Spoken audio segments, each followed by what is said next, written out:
materi yang diamanahkan untuk saya jelaskan kepada kalian. Nah, materi itu mengenai tentang kalkulus 2, yaitu deret dan uji konvergensi.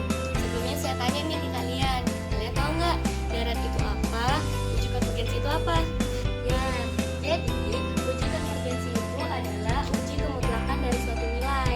Nah, untuk menguji ini, apa sih yang kita dapatin gitu? Apa sih kita yang akan kita peroleh dari nilai tersebut gitu? Kita akan membuktikan nilai tersebut apakah bernilai konvergen, divergen, atau bahkan keduanya seperti yang saya tulis.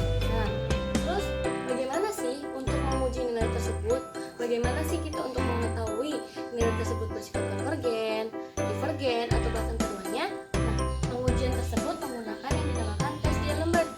Tes D'Alembert ini rumusnya itu sangat simpel. Kalau kalian ingat nih materi limit kelas 11 di matematika peminatan kalian, itu nggak jauh beda. Karena rumus tes D'Alembert di sini menggunakan limit n mendekati tak hingga di mana UN plus 1 dibagi dengan UN. Untuk mencari UN-nya nanti saya jelaskan ketika kita sudah masuk di contoh soalnya. Sebelumnya saya juga akan memberitahukan bahwa di dalam uji konvergensi ini ada yang namanya harga. Harga yang dimaksud ini adalah harga L. Harga L ini menjadi patokan bahwa apakah fungsi saya atau nilai saya ini bersifat konvergen, divergen, atau bahkan keduanya. Ya, jadi harga L ini ada 3. Nah, yang pertama itu kalau L kurang dari 1 maka nilainya konvergen. Nah, yang kedua itu jika L lebih dari 1 maka nilainya divergen. Lalu bagaimana jika L-nya itu sama dengan 1? Maka L sama dengan 1 itu dipastikan bahwa nilai tersebut bersifat konvergen dan divergen. Jadi nilainya itu dia keduanya. Terus langsung saja kita akan masuk ke dalam contoh soal. Ya, jadi di sini itu udah ada contoh soal ya. Contoh soalnya sigma n sama dengan 1 hingga tak hingga. Nah, nilainya itu adalah 3 pangkat n plus 2 dibagi dengan 4 pangkat n. Lalu bagaimana cara ngejawabnya? Yang pertama itu kita harus tahu UN sama UN plus 1-nya. Nah, UN itu adalah keseluruhan dari fungsi. Nih, keseluruhan dari fungsi. Ini UN. Nah, terus UN plus 1-nya bagaimana? UN plus 1-nya itu gampang. UN plus 1-nya itu jika terdapat pangkat n atau variabel n itu tinggal dijumlahkan dengan plus 1. Kan di sini UN-nya udah dapat ya. 3 pangkat n plus 2 dibagi dengan 4 pangkat n. Nah, maka UN plus 1-nya ini pangkat n plus 2 tadi ditambahkan dengan 1. Sama halnya dengan yang angka 4 ini. Kan dia awalnya 4 pangkat n. Maka ketika dia diminta menjadi UN plus 1, si 4 ini menjadi 4 pangkat n plus 1. Ini kan bisa dijumlahkan. Maka dapatlah hasilnya ini. Nah, hasilnya itu 3 pangkat n plus 3 dibagi dengan 4 pangkat n plus 1. Dan cara jawabnya itu tetap menggunakan tes D'Alembert tadi yang rumusnya limit n mendekati tak hingga UN plus 1 dibagi dengan UN. Jadi kita jawab menggunakan persamaan tes D'Alembert tadi ya. Persamaannya limit n mendekati tak hingga UN plus 1 dibagi dengan UN. Kita di sini udah punya nih UN-nya berapa, UN plus 1-nya berapa. Kita tinggal masukin aja. UN plus 1-nya itu kan tadi 3 pangkat n plus 3 dibagi 4 pangkat n plus 1. Nah, dibagi dengan UN. Fungsi UN itu berapa? 3 pangkat n plus 2 dibagi 4 pangkat n. Karena pembagian, maka kan ketika dikalikan berubah dong yang sebelah sini. Jadi hasilnya itu 3 pangkat n plus 3 dibagi 4 pangkat n plus 1 dikali ini dibalik 4 pangkat n per 3 pangkat n plus 2. Terus cara mengerjakannya gimana sih kak? Gitu. Cara mengerjakannya itu menggunakan konsep eksponensial yang dimana jika penjumlahan itu maka itu merupakan penyelesaian dari hasil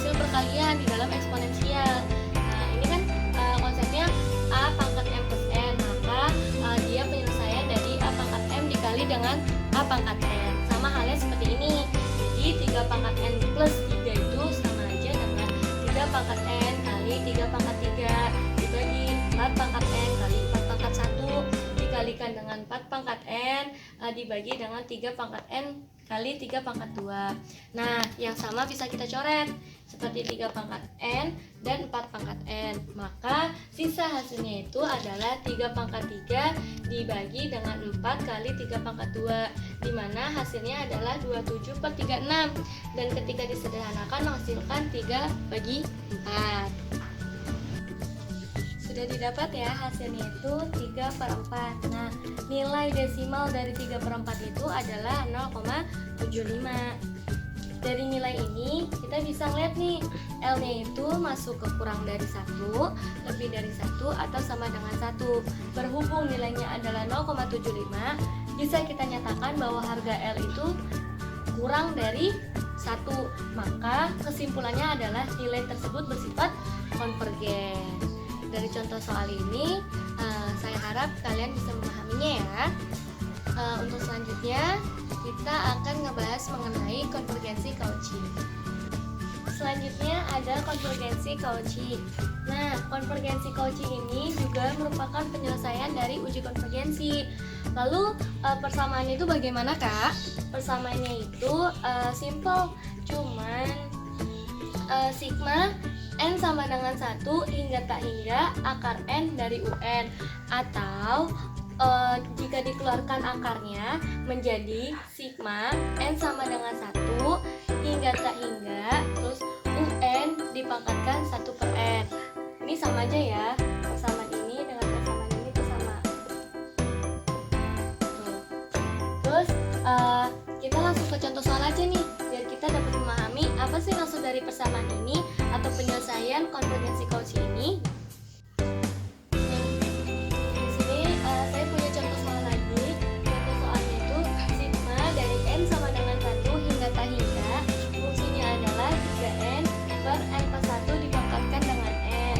Nah, cara menjawabnya itu, tadi kan kita udah punya rumus tuh yang sigma dari N sama dengan 1 hingga tak hingga UN dipangkatkan dengan 1/N. Nah, kita pakai rumus yang itu aja. Ini kita masukkan kan, kita substitusi ke persamaannya.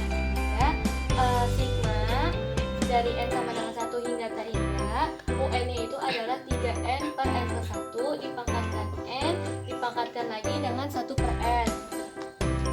Ini kan N sama 1/N bisa kita coret ya. Bisa kita coret.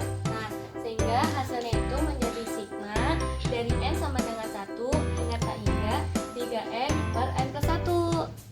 Nah, terus untuk penyelesaian selanjutnya itu menggunakan tes Dalembert lagi, yaitu limit N mendekati tak hingga dari fungsi 3N per N plus 1.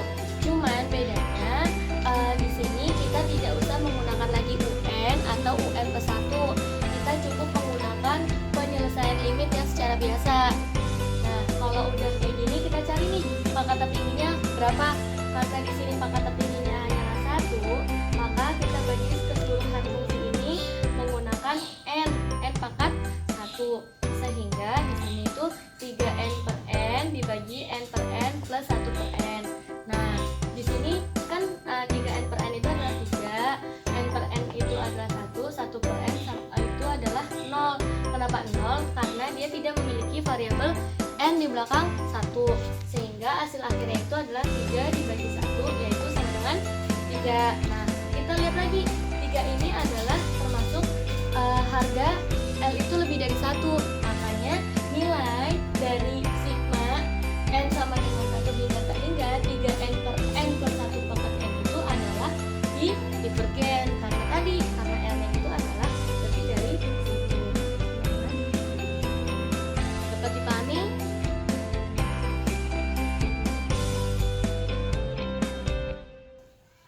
Baiklah, yang selanjutnya ini yang akan kita bahas adalah deret. Apa sih definisi deret itu? Jadi definisi deret itu adalah jumlah dari suatu barisan yang di dalamnya terdapat elemen-elemen. Di sini yang akan kita bahas itu ada 2 deret, yaitu deret Taylor dan deret Maclaurin. Bedanya apa sih, Kak? Bedanya itu pada A-nya. Kalau deret Taylor, A-nya itu sama dengan 1, sedangkan deret Maclaurin itu A-nya selalu dan pasti sama dengan 0. Langsung aja ya, kita ke contoh soalnya. Langsung saja ya, kita ke contoh soal. Contoh soalnya yaitu X pangkat Fx sama dengan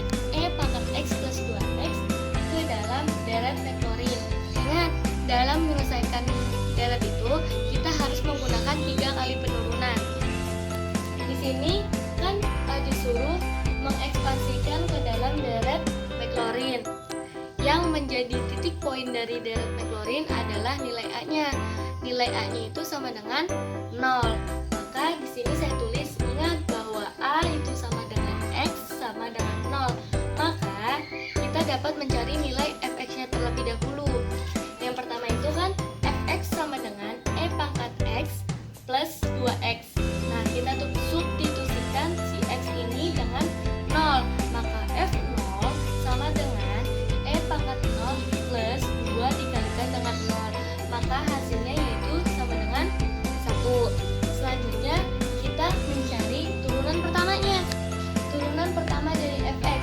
Kan fx-nya itu adalah E pangkat X plus 2X. Maka turunan pertama X adalah sama dengan E pangkat X plus 2. Terus kita substitusikan lagi, nilai X itu sama dengan 0. Maka turunan pertama 0 itu adalah E pangkat 0 plus 2, yaitu sama dengan 3.